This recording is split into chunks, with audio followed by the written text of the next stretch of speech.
Hi everyone, and welcome back to the Millcreek Government Channel. I'm Jessica Stutzman. In 2004, two influential research reports showed that urban tree canopy in Pennsylvania had significantly declined. From those reports, the DCNR TreeVitalize program was formed.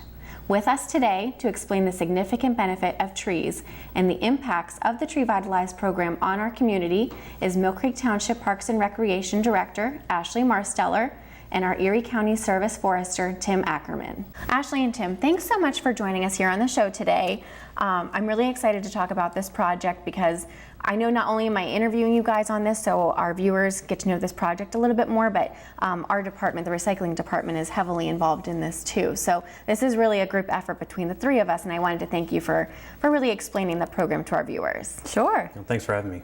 Well, the first thing I wanted to get to was, what is the mission of the TreeVitalize program, and what does this program allow both municipalities and nonprofits to do?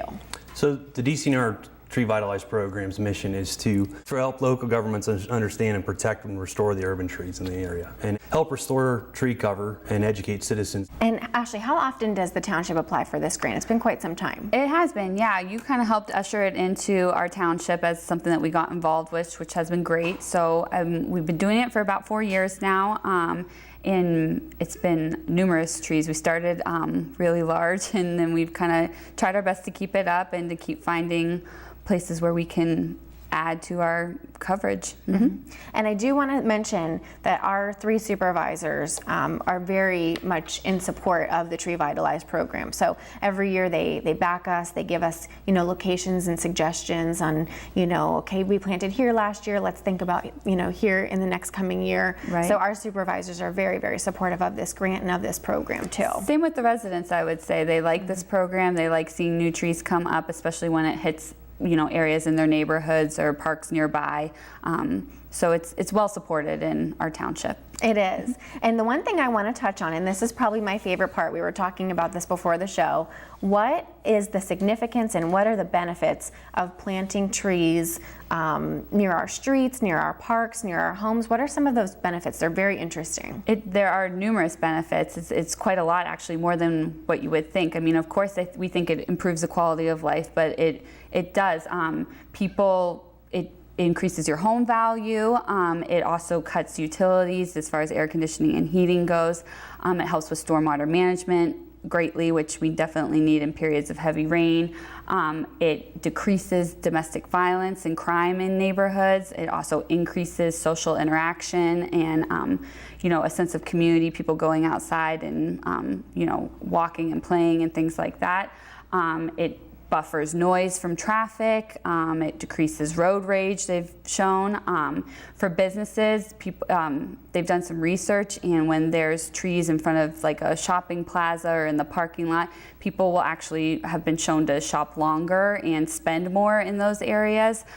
So from private sector to neighborhoods, if you're in a hospital and you can see a tree from your hospital bed, you actually recover faster. It's really quite interesting, all the benefits that trees have through all sorts of different areas of your life. Mm-hmm. I think I can attest to that. Everybody knows I'm a big shopper. And so I will tell you, if there is a tree out in front of your business, I can bet you I'm going to shop longer. So I'm just saying. And then you mentioned, as far as shopping, that also makes me think of when I get to a parking lot, I always go for the shaded tree spot. Like, a lot of parking lots are almost always impervious surface areas, and the sun just beats on your car, but that really helps reduce the temperature of the cabin of your car and your gas tank too. Mm-hmm. Is that right? Yes. Mm-hmm. Okay. And is there something you wanted to add to that? No, it's funny you mentioned Okay. that with the car temperatures. With the gas tank, it actually lowers emissions. It with does. the gas tank being a lot cooler. Right. So it's not only, nice to just, step into a shaded car, but like you said, it does reduce the emissions. It does. I mean, trees help kind of absorb and suck out tons of carbon dioxide. Yes. So, we're getting better air quality because of the trees around us. People with asthma are breathing better. There's a lot of benefits and a lot of pollutants and different things in our water and in the air that trees help us kind of curb and decrease the pollutants that actually get to us. Right. So now I think everybody, when they get to the hospital, there's going to be a run on those window rooms for trees. And then I've also heard too that if you are studying, I heard if you're in nature, reading your book or reading your textbook, I heard if you're studying near a tree or something like that, you retain the information better. So I think there's, again, so many benefits to the environment, but also I think to our mental well-being. Completely. Your mental health is greatly improved when you're in trees. I mean, they've done studies, I think it was in Japan, that they took patients out and had them sit amongst trees and amongst, kind of in a forest, and it just improved moods and I guess, I don't know what the word is, like cohesiveness, I guess. Like social well-being. Yeah. And I get to work with trees every day, and every time I'm outside, I'm always in a better mood when I come back in. So you're constantly happy. Yeah, well, So- that you'd say that. But I have a pretty cool job where I'm by them all the time. Yeah, exactly. So Ashley, what's involved in applying for the grant? Because you are heavily ingrained in the grant funding part of this. It is, yeah. We work a lot together on that, and it is a big process. It's a big planning process. So we meet with, we have meetings with, property owners. If it's not us, on locations that we've identified, we meet with zoning and engineering departments to kind of help us identify areas. And then we meet with our foresters and urban arborists and trying to decide, is this location going to work? Is there enough space here for a tree? And then from there we do site visits, and that's, I guess, where we do more of that, looking at the area, how many trees can we fit in a location, what species of tree is going to flourish and do well there, kind of survive the elements, kind of how tall we want. We look at utility lines, things like that, to see what will fit best in that area. Then we do a lot of planning and preparing. We do some training work. And what's involved in the training? Do you guys actually take classes, or?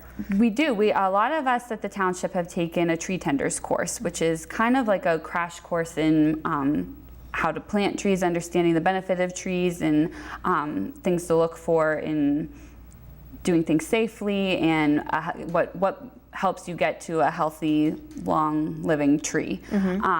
So several of us have taken that and have really benefited from that course, and it's pretty much taught us the basics and given us a foundation to get out there and plant. Right, give you the confidence to get out there and do this properly. And because I think the worst feeling is if you were to plant a tree and then have it die, which I've definitely had happen.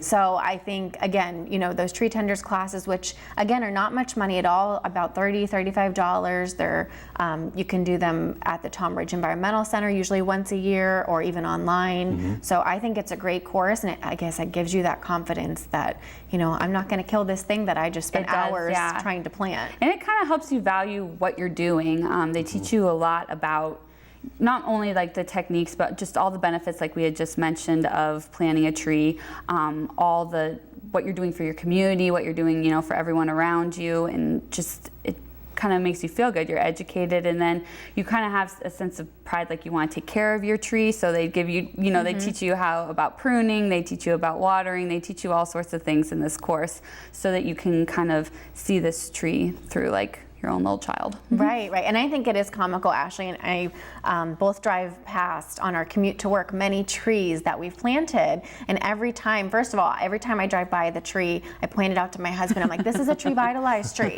And he's like, I know, you've told me 5 times. And then so Ashley and I will get to work and we're like, oh, that tree's, our little baby's not looking so good. So we'll, make sure we water it or add more mulch to it. But we really feel like these are like our children throughout the area. So we keep an eye on them as we're on our way to and from work, and so I know that they become really special to us. Yes, yeah. And then, so the tree tenders class, how many people in the township have taken this course? Like I said, there's been a whole slew of us. I know my whole staff, the whole Parks and Recreation staff, has gone through it at one point or another over the past 4 years. The Mill Fair Recycling Center staff has also participated in it, as they help partner with us quite a bit. We've had some school district people reach out and get involved with us, as well as some volunteers that work with us regularly. They also have gone through the course as well. Yeah. So we have a good handful who've been through. We have a lot of educated people who are kind of happy to help and pitch in with all of our planning events. Right. And so getting into the nitty-gritty of our grant for this year, how many trees do you think we're going to plant in Millcreek Township this year? We're shooting for 50 this year, 50 at about 7 different locations, 50 total at 7, spread out across 7 different locations. Yeah, I'm not doing that many. 50 in one day would be hard. Yeah. But so we just, we looked out at different locations based off of need. We had some requests which were exciting this year at some locations that I think people will be excited about. And we kind of selected, along with, definitely relied greatly on the help of our engineering and zoning department and the arborists that we work with, that we're very grateful to work with. Yes. And then, like I said, I know on our commute to work, I might drive by a median and I'll say, you know what, I think there's more, empty space here than we need. I think, a tree could go in this location. Or like I said, Supervisor Brian McGrath is, I think a few more in this area. The engineering department reaches out to us. The residents have contacted us. So we all put our heads together and we work really hard on these locations. And it's funny how it all comes together at the end. It is, yeah. And I mean, it is important to say we do take suggestions. Residents have reached out. We are hitting some locations they wanted this year. And it's nice. We do plan ahead, so you can definitely reach out to us, let us know where you think a tree would fit in, and if we can help get it there in the years to come, we certainly will. And what are those locations for this year? I want to definitely put those on the screen, and we can, we can't do some after shots, but we can do some before photos of those locations. Right. Well, we're going to be planning on at McDowell, which is very exciting for a lot of people. We're less than thrilled that some trees went down along 38th Street there, and there's been tons of renovations. So with those renovations, we're putting in a handful of trees there again to line that 38th Street area, as well as in the new parking area that they've created. So I think that'll be fantastic additions there. And actually, the school district approached you about that. They did, yeah. They approached both of us about, hey, we'd like to get these trees back in here, because they knew it was an unpopular thing to, take those down, and they had good reasons for it, and so now they want to do the right thing and put them back, which is fantastic. Yeah, which means they'll take good care of them too. Absolutely, yep. What are the other spots? We're also planning along Asbury, at Asbury Park. We're planning right along the roadway there on Asbury Road, kind of up from the ball field there, so that'll be a nice kind of lining that corridor, which will be nice. We're planning at MYA's David Long Complex out by Walnut Creek. So we're putting up some trees kind of along the corner of Thomas Road there, kind of to help with noise barriers for some residents that are out there, and provide shade for people watching the games as well. We're going to be planting at the Erie Conservation District, Erie County Conservation District. They lost some trees in that area, and so we'll be adding some too. We're planning on some medians like at Chadwick, and also Richmond and Gore. We have a little park there that we're going to put a tree in there as well. And then the Peninsula Boulevards are another exciting place that a resident reached out to us and saying, it's like the gateway to Presque Isle and the entrance into, you have Waldameer, and where the area is really building up, and they were looking for a way to make it more inviting and more attractive, I guess, and so we'll be putting some trees in those boulevards too. I think that's a funny one, because we had used TreeVitalize funding to add to the trees to the Peninsula Boulevards in years past, and so we added, you never want to add too many, you don't want to crowd the trees, but so we added, maybe 4 or 5 trees before, and as we got those planted, again, like you said, we got more requests like, hey, those looked great, we want to keep going. Right. So as long as we can fit them in that space and it, works well for line of sight for driving conditions, and it's not going to stress the other trees out, we are happy to keep planting there. So that's a good spot. And then what are the specific species chosen and why? And this might be a good question for both of you guys. I mean, this year I can say we're doing a lot of, we like Kentucky coffees, we like locusts, we're doing some crab apples, some dogwoods, some maples. we mix it up, and I'm sure you can speak more to that. We definitely like diversity for a lot of reasons that I'm sure Tim can speak to. Yeah, always having a good mix of trees that you're planting. The diversity really makes, particularly in our forests, but also in our urban communities, we need to make sure that we have a lot of different trees, and it's something we're facing right now with emerald ash borer is a prime example of that, where it's an invasive pest that's keying in on all of our ash trees, and if we have all ash trees in one location, unfortunately, we're probably going to lose them all. So it's good to have a good variety in there. That way, if we have one thing come in, all the trees in the area, our community is pretty resilient. We have that diversity there. Right. I've heard of the emerald ash borer. It's actually a very shiny green bug, and we do think it's in the Erie area now. It is. Okay. And there was also, I think, I'm not sure if it was specific to a certain type of maple tree. Was there? Asian longhorn beetle is another one. So, yeah, we've talked before where, unfortunately, these get moved in with kind of the global market of a society that we have, and so they're an unfortunate reality. There's things that we can do to prevent them. Emerald ash borer, unfortunately, was moved pretty extensively by moving firewood. As a flying insect, but moving firewood actually really moved that across. They came in Detroit, Michigan about a decade or so ago, and now we have it across all over the state. Asian longhorn beetle is one that's a little more problematic. It doesn't focus just on one specific tree species. It'll focus in on a lot of different fruit trees and our maples. Okay. And so, again, big takeaway there is don't move firewood. Right.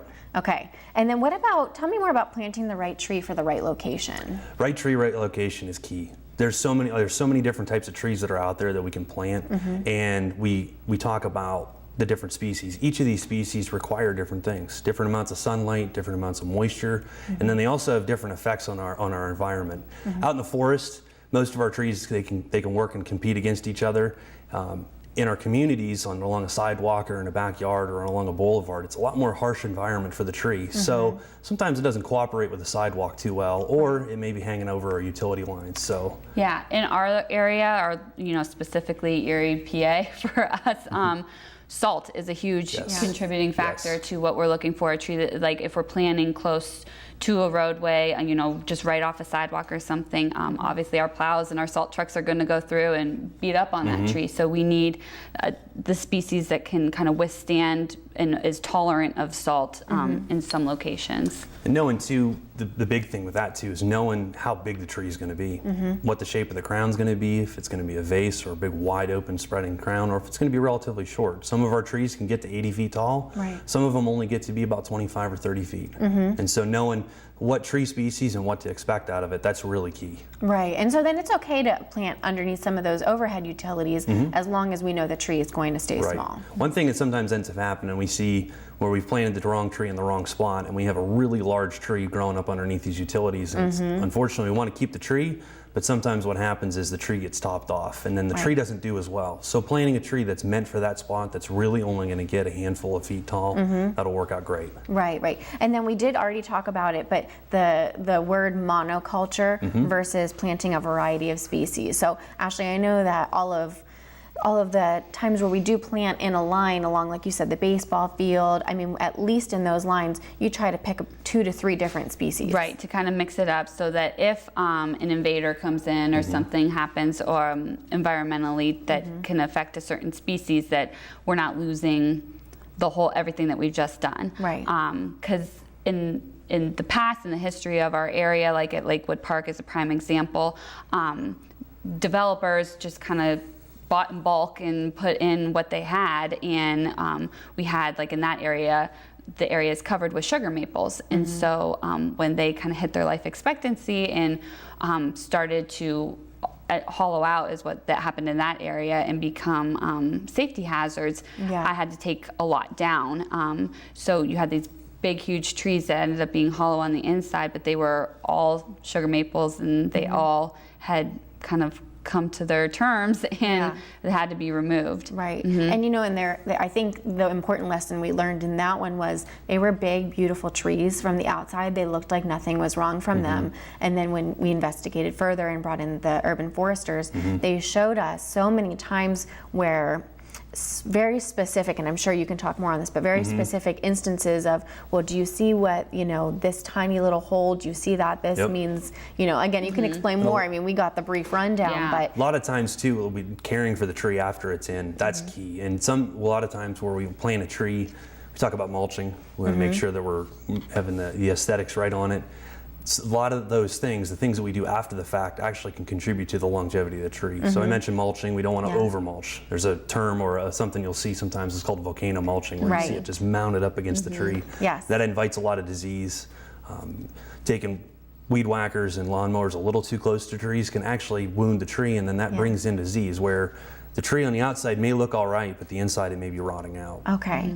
Well, just getting back to the grant real quick, and then I do want to really dive into our specifics of tree planting in your own backyard and what to look for at the nursery. But Ashley, how much money were we awarded this coming year? This year, we got $7,630 this year towards trees, and we use that funding primarily to purchase the trees, and then we match with other in-kind services and volunteer services and different things like that. And so you mentioned the volunteer services.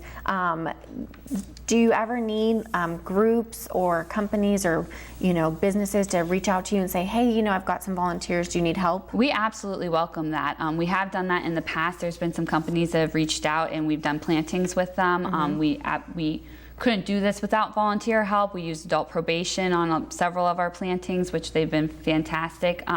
It is a physical task to do. It is labor, but it's a lot of fun, actually. We always have a great time out there. Everyone learns a lot. It's something that can be taught, what to do can be taught to anybody. You don't need to come in with specific set of skills, just be ready to work. So it was kind of like a team building experience for the one company that came out and worked with us. And then again, adult probation has been great, and we've had some community volunteers too that are residents who live near an area we were planting that kind of came over, and what can I do to help and how can I get involved in this, and we've always had a great time at our events. Yeah, and I like those neighborhood volunteers that come out because they kind of become the neighborhood watch for those specific trees. Absolutely. So, and then we already touched on it a little bit, but again, sometimes the trees reach their life expectancy or a certain insect has hit them. So, what are what are your experiences with taking down those trees, and then obviously you want to put them back up again. So it's never popular to take down trees, definitely. All the benefits that we talked about before, we're taking that away from a community, and people like that. They like the way the trees look in our area and things like that. So through this grant and opportunities such as this, we're able to replace them and to get them back and give back what we unfortunately had to take. And then I know it's not putting in a 50-year-old tree that has this huge canopy. It is, we start small, but it's for a new generation to watch that tree grow, and for the the area to take ownership of it, and hopefully appreciate what we're trying to do to give back and make it right for the community. And I know, Ashley, I've heard you say this so many times, that safety is your top priority. It really is. When a tree becomes compromised for whatever reason, and we've reached out and we've, I don't just go through and say I don't like the way that looks and get rid of it. We do reach out to our foresters, and we do try to make an educated decision on what we're going to get rid of if we have to get rid of something. I don't want anything falling in a park on a child. Obviously, nothing on people's houses, cars, any property. Yeah, exactly. It just is not worth the risk to me. The trees are beautiful and I'm happy to have them, but I'd be happier to take it down safely and replant it for you. Exactly. And then Tim, I wanted to gear this question to you because hopefully we have really excited our residents to get out there and maybe plant a tree in their front yard or their backyard. So aside from the TreeVitalize project, what are some factors or requirements that homeowners should consider when planting a tree in their yard? Well, we already said it once, where the right tree, the right place. So knowing about that tree, knowing how big it's going to be, how much sunlight it needs, how much water it really needs, and then how big its root system is going to be, how it interacts with other trees around it. You don't want to have all of the same tree. Those are all factors that come into that. And then knowing kind of what a plan is for your property. And you mentioned when we have to remove a tree, unfortunately, we can't replace it with that 50 or 60-year-old majestic tree. But careful planning and long-term planning, like the community's been involved in, where we're constantly putting trees in. And as we lose them, we put them back. And that's something that a landowner can do, is kind of think ahead 5 and 10 years. Where would I want a tree in a little while? Or where would I want a tree in a couple decades? Is there anything when they're at the nursery that they should take into consideration, like this looks really healthy? What are the healthy versus Sometimes what we really look at when we're looking at nursery stock is you want to have you can kind of tell it's a pretty vigorous tree. You don't want to have summer leaves, some are here, some are there. You want to have all the leaves on the tree as best you can. You want to look for any kind of pests, any kind of fungus, any kind of insects that might be causing problems. And if you're not sure, take a picture of it. You can get on the internet or call an arborist, call an urban forester, or what you can do too is just ask a lot of questions at the nursery. And then once they've picked out the spot, it's a good place, good location, and they've gone to the nursery, what are maybe some tools, or what are some things they need to actually consider when they are ready with that tree and ready to start digging that hole? It depends a lot on how big of the tree that you've purchased. So there's bare root seedlings that are really small, usually the most inexpensive trees because they're not as advanced. There's some care that needs to be taken with that. You want to have everything carefully planned regardless of the size of the tree. Bare root stock, it's just that, it's bare root. It's not in a pot, there's no dirt or burlap around it. So on a really hot summer day out in the sun, you got to make sure that those roots don't dry out, because once the roots dry out, actually you lose the roots and you really can't regenerate them. So careful planning in that regard. When you're planting bare root stock, you don't want to have a really shallow hole, and what they do is what they call J-rooting, where you set the seedling in there and the root actually comes up and makes a J shape, and that'll actually it doesn't set the tree out for the best. Containerized trees, which we think of a tree that's in a pot, it's a little bit bigger, a little bit pricier, but it's a little bit more advanced tree. You want to dig the right size hole. We always talk about whenever we do our large scale plantings within DCNR, it's like we may have a $1 tree, but we're going to dig a $100 hole. We're going to make that hole the best thing that we can do.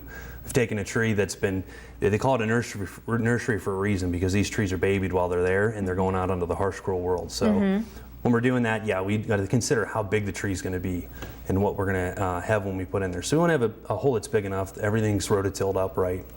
Not too deep though, because we don't want to actually have the tree down below its root collar, which is where the tree flares at the base. We don't want to submerge that. I mentioned volcano mulching earlier. That's one of the effects that we don't have with that. With bald and burlap trees, those are kind of our largest stock that we can get. A little bit more advanced, a little bit more pricey, but we're buying an older tree. Sometimes those trees are pretty hefty, so you sometimes need a plan to have machinery to move it or a bunch of strong people to set it up and get it in there. Yeah, and the one thing I want to ask, because we're just about done with this interview, I love talking about trees. I really hope our residents want to get out there and plant. Tim, how does somebody find out if there's any underground utilities in the yard? PA1 call. It's 811. It's a free service. You give them a call and find out what's there. You want to know if there's power lines, water lines, especially gas lines. It's one of those things. It's always a good idea. Even if you're not sure, or if you think you're sure, go ahead and do it. Okay.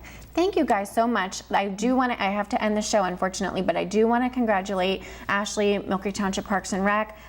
This is the second year in a row that we were awarded Tree City USA status, which means that, we care about the trees in Millcreek. We've met certain requirements. I know there's more information online about it, but I just wanted to congratulate you, and I know we're excited to work for our TreeVitalize project. Thank you for having me. Thanks a lot for having us. Yeah, thank you. Folks, thanks so much for tuning into the Millcreek Government Channel. Hopefully we inspired you to plant a tree. For more information, we've put both of their contact information down at the bottom of the screen. So if you have any questions about planting a tree in your backyard, don't hesitate to contact Ashley or Tim. They have great information and resources for you. And if you want to get involved in volunteering for the TreeVitalize program, Ashley would be the one to contact. So again, thanks so much for tuning into the Millcreek Government Channel. And until next time, have a wonderful day.